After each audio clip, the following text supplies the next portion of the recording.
We're being asked to integrate x squared times cosine of x dx. And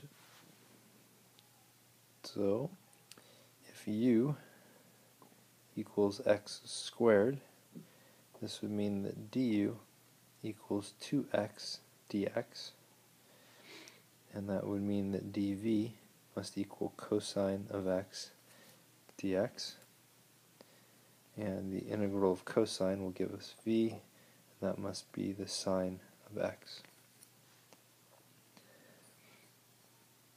And so the reason for the choice of u equals x squared is at least the derivative is simpler. And we must recognize that the integral or derivative of sine and cosine are just going to rotate and spin around each other. U times v, so x squared sine x, right? We're just going to keep going. Sine to cosine to negative sine and negative cosine back to sine.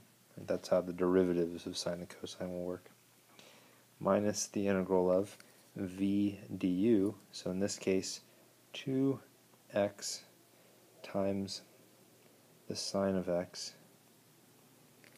dx. And I'm left with something that I can't integrate, but I can use the process of integration by parts on this, where I'm going to say that I'm going to use different letters than u and v, that w equals 2x, which means that dw equals 2, and I can say that dz equals sine x dx, which means that z is negative cosine x. And now, by integration by parts, I'll have x squared times the sine of x from my original use of integration by parts minus, and now I'm using integration by parts again, so this will be w times z, so negative 2x cosine x minus the integral of z dw, so negative 2 cosine x dx, and I can see that I forgot dx when I took the derivative of w. If I clean this up a bit with my negatives, I'll have x squared sine x plus 2x cosine x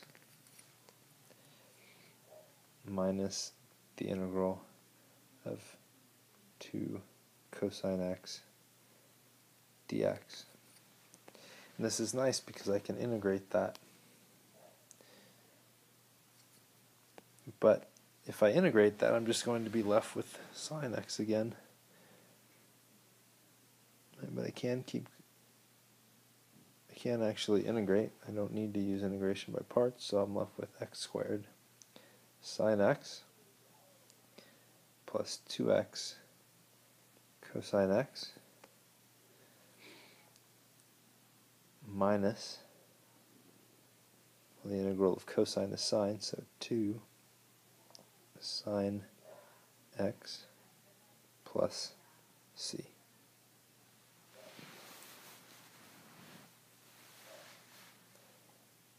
Right, I just had to use integration by parts twice.